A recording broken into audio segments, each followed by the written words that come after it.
Hey everyone, happy Wednesday. I am excited to be here with your weekly update video and really excited to follow our big announcement this morning with this video.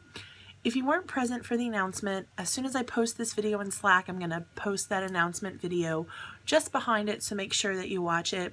Even if you were there and you want to replay any moments of it to get the clarity that you need, it'll be there for you. To follow that, something that we kind of glossed over was the transition meeting that we have next week. So that's going to be hosted on Tuesday the 18th from 12 to 2. We're actually going to close down our practice for that. We'll have just essential people in the lobbies for phone coverage and for clients who walk in with an immediate need, and we'll appoint the right team members to step out if that's an immediate patient need or an emergency that can't wait. But that transition team is going to come in. We'll have it as a lunch meeting in our activities room. We will have chairs for everybody this time, and the Spanish Trail team will come for that meeting as well, and they'll go over all the questions for the clarity and reassurance that you need. So be sure that you come with those things. I'm sure that they will have at least a loose presentation for you to make sure that they go over all those essential items, and then they'll leave time for questions in the group setting, as well as after that meeting time, they will leave time for individual or private meetings for you to ask the questions that you would like to do in that kind of setting. The transition team is about 3 to 4 people who will share in the responsibilities, and again, they'll be ready to go over any kind of clarity for the change of partnership, as well as make some exciting projections about what they have to offer in ways of support to us for our practice, and we'll be able to share anything that we know of that's on the horizon for the near future. So I'm really looking forward to that. That is a mandatory meeting. It's required of everybody. So your presence is absolutely required. Again, it'll be Tuesday the 18th from 12 to 2 in the middle of the day. I'm sorry there's no flexibility on that time. That's just what they've allowed for since they're coming in specifically to meet with you. If you can't make that meeting, just like with this week, get with your supervisor as soon as possible by the end of this week so we can make any arrangements for you. If you work virtually and you need that, of course, be sure to ask for that so we know to do that, as well as if you are not able to be here in person. But few excuses will be accepted, so make sure that you leave time for that. On to our weekly announcements. I'm really excited to put this out there that Alex has helped me in a big way to develop an incident report. And I don't want you to think of this as another little nasty report that we have to fill out if anything happens or goes wrong. It's rare that we need to document things that go wrong other than outside of the record. However, it's helpful in some senses that we do, and we've learned about this a lot recently at conferences, the opportunities that doing so would create for us. So it's kind of like keeping a log, I think of. If something goes wrong, it's very helpful to be able to track how frequently something like that goes wrong or that particular thing goes wrong so that we know not to react to just one time, one single mistake that was maybe a human error, but rather to react to a trend to make something better over time. So an incident report really helps with that. And I struggled a lot with this for a long time because I didn't want just another form or another piece of paper to where after you settle something in AVImark, you have to go do this extra step. The incident report that Alex helped us develop is right within AVImark, and it's really cool for a couple of reasons. One is it can be the way that you document first time that something went wrong, maybe with a client or a patient, or if you use that within AVImark within our hospital record, a way that you could document something that went wrong with our team or with our practice. And it's a line item. It's a more stuff window. So to look at it yourself, and I'll post some pictures of it also after the video, you would just search for the code incident and a window will come up that looks like this, the more stuff window. So I'm going to flip the camera around so you can see it. It looks like this. It says incident type, and there's a drop-down menu. There's a space for a date time stamp, a space for you to add your name, to describe the event, and to describe your resolution. And as soon as you click OK to that, it will be saved in the record. So it documents it for that particular case as I described before. But also, it allows us as your leadership team to constantly search for these types of things. Again, not with the objective of placing blame or holding anybody particularly accountable for something.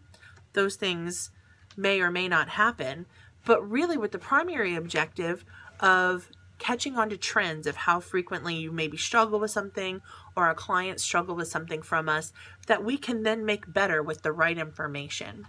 So I'm asking that as things come up, that you start to log incidents this way. And we're calling them incidents instead of accidents or mistakes or disappointments or any of those things. But an incident, like that just happened type thing, where you could put that in.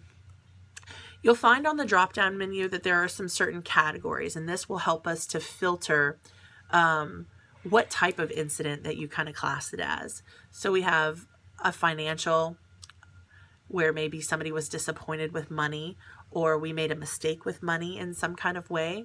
We didn't preview charges with clients. We under or overcharged them.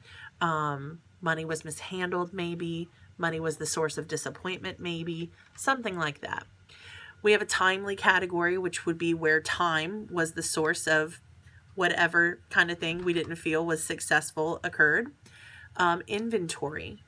Missed services. This would maybe be where we planned to or promised to complete a service and we didn't. So we can fix that if we learn about it. Communication errors, medical errors, attentiveness. So some of these categories are similar, and sometimes we have incidents that share categories where maybe you could miss a service and financially disappoint somebody because of that. So you just choose what you think and know that we're good with that.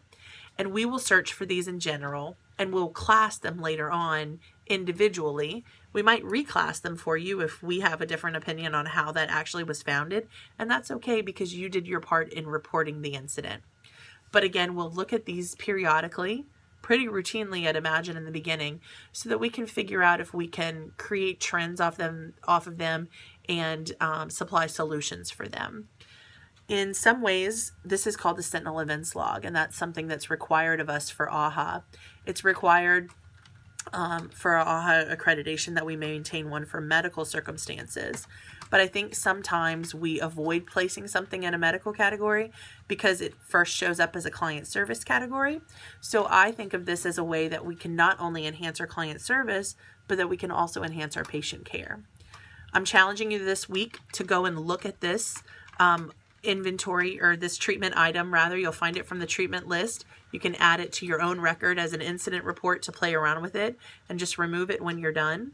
But again, learn how to use it so that you can start using it in the future, and your assistant manager can coach you on when it's appropriate to do that as we get started. Okay, a next item that I wanted to share, which is important but small, is, again, a couple of weeks ago I shared that we've partnered with a company called Cintas. We're using them as a vendor, and they are supplying us with doormats, and they've also started supplying us with dust mop heads. And these things are important for us because we spend unbelievably a lot amount of time trying to keep our facility clean, and cleaning those types of things actually takes a lot of our team time. So I've decided to outsource that for now, and we'll try it and see how it goes. But they've supplied us with these new dust mop heads. They're red, so different from the blue that we had before. And every Monday they'll come and supply us with clean ones. So I don't want you to feel obligated to clean those. Get them really, really dirty. Fill them up. Don't change them out in between, because they'll come, they'll take the old dirty ones and replace it with new ones. And they'll do the same with the mats each week. Now, I'd love your feedback on the mats if you're having to spend more time than before trying to keep those clean. Those may not be a fit for us, as the dust mops may not in the beginning. So let me know how those are going. I'd love to hear from that so that we make sure we're making the right choice by utilizing them for that service. If not, we'll try something new. The next thing that I wanted to share about is check payments. This, I think just because of the nature of the times that we're open, or maybe the new nature of our clientele, or maybe it's just what the world's coming to. Checks are hard. We are having a lot of trouble with check payments right now and having a particularly high response of bounced checks, which is not too fun.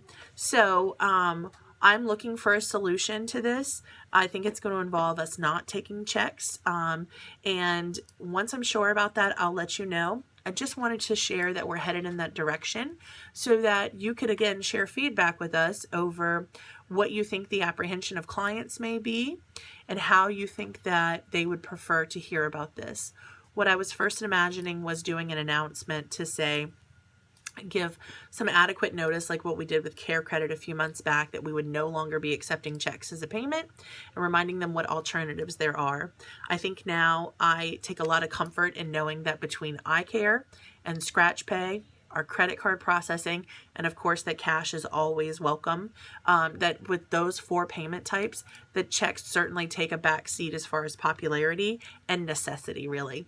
So I'm pretty certain that we're going to phase those out. I'll give you the green light of when you can enforce that with clients, and certainly tell you how we'll be informing those. But I'd imagine that by the end of December, we'll be ready to make an announcement that we're no longer going to accept checks due to the risk of them. Now, with that said, start to apply your own common sense. If you have a client who's struggled through providing a check payment, or who provides us a check for payment in the beginning, you may encourage them to provide iCare as a payment choice, or check in with a manager if you're saying, hey, I have a bad feeling about this check, and we can try and get verification for the check before we cash it to avoid those issues. So if you're accepting a check payment and you're doing so with Guard, involve a manager. Get with me, get with Beryl, get with Dr. Kristen, because there are some things that we can do early on before we put the practice at risk by only accepting that check payment. And we can help you through that. But again, the message is, in the future, we probably are not going to be taking checks in the near future, and I will let you know exactly how and when that will look. Okay.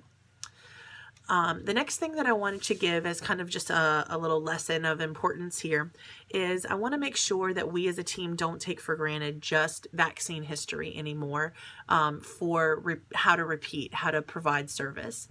I'm sure that you pay attention to media outlets, and you know that in this world there are a lot of people who are vaccine apprehensive right now. And then there are some people who are vaccine protesters right now, and they apply their own belief system to the way that they care for their pets. And so with that said, I think we're going to experience a continued heightened apprehension to vaccines. And we had one this week where we, based off of vaccine history from their previous veterinarian, to hear exactly what their pet needed for a drop-off appointment, and we vaccinated a pet without the willingness and the permission of the client. And that was very disappointing because it's not a one-time thing. That really hit their belief system. And I think it cost us that client that we didn't verify those vaccines.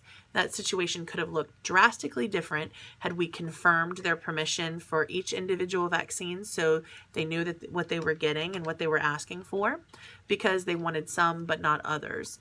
So my direct and clear message to you is you need to always get exact permission for what you're doing, and especially around vaccines, because so many people are very sensitive and have a direct belief and opinion system on that. So you need to always verify those things. I would not take for granted that just because they say give him what he needs, that means do whatever you think. I would say, okay, great. We believe what he needs is this, and list them off and say, do I have your permission to go ahead with that?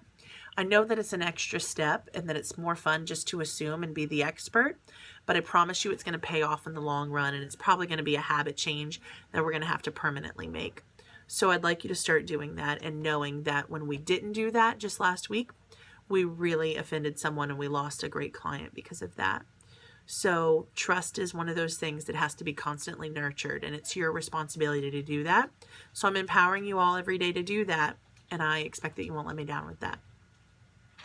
Speaking of empowerment, my last announcement is a big one, and that is that we have been working with our assistant managers, with your assistant managers, on the concept of empowerment, because I feel like as a leadership team in the past, we have not been as strong consistently in that nature. And sometimes that comes across as looking like with our younger or newer team members, with our level 1 and 2 team members, certainly, that we tell you you're empowered, but then we put limits specifically on tasks that can be completed. And those may change from leader to leader, which you're following and taking direction from each day. So we've been working for a long time to make that better and to develop a new concept of leadership in everybody that kind of gives permission for that. And so part of being empowered is knowing your level of empowerment and being very, very clear about that. So you'll find this coming week in your inboxes, in your lockers, that we will provide you with a new job description. And that job description is going to tell you exactly what's expected of you in your job, and it's going to tell you your boundaries of empowerment. So we will explain that to you in all the ways leading up to this. This is the point where you're no longer empowered. I kind of thought of them as like no-go zones, where we're going to say you can do all except for this. You can do all that you know how to, you've been endorsed or signed off to do on your training packet, except for these things. Because there's nothing worse than knowing that you have a boundary but not knowing where it is. And it can be really frustrating to you. And so I wanted to remind you that we're always listening and we're always trying to make things better. Sometimes they don't just get churned out instantly, but they're bigger processes that we have to just fine tune so that we can keep 100 people providing the same excellence and care consistently. And so that's what empowerment is going to look like. So again, it's a bigger concept that's got a smaller execution that we narrowed down to, which is going to be your job description, which will convey that. And then certainly it'll open up discussion for you to have with your assistant manager that you check in with regularly to get the extra clarity that you need and to communicate what that looks like for you individually. And of course, as always, I'll say it forever, I'm here to help in between time and make this the best for you. And I'm really excited. Be sure, last reminder, you mark your calendar. I need everyone present next Tuesday, the 18th at noon for that meeting, and we'll have a really yummy lunch that day too. Take care and have a great rest of your week.